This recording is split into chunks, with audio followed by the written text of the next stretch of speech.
შეწყობინებები შემოდიოდა პრაქტიკულად ყველა ცენტრიდან, რეგიონებიდან, ისევე როგორც თბილისიდან, ხუთივე ცენტრიდან.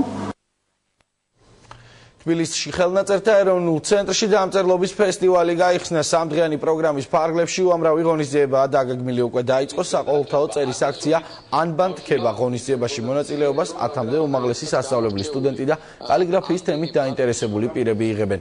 ფესტივალის ფარგლებში გამოვლინდებიან კონკურსის ქართული კალიგრაფიის გამარჯვებულები.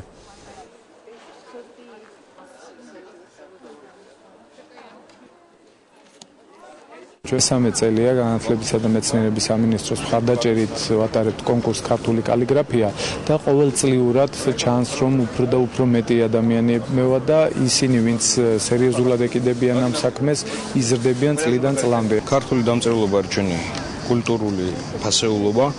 ჩვენ არ გვაქვს არანაირი უფლება იმისა, რომ მიუხედავად იმისა, რომ 21 საუკუნეში ვცხოვრობ მაღალი ტექნოლოგიების ხანაში, დავკარგოთ ის ფასდაუდებელი საგანძური, მეტიც გავაკეთოთ ყველაფერი იმისათვის, რომ მოვახდინოთ მისი მაქსიმალური პოპულარიზაცია, სწორედ ხელნაწერის მეშვეობით. ქართული ფილმების კრებული, ასე ქვია ჟურნალ ცხელი შოკოლადის ახალ პროექტს.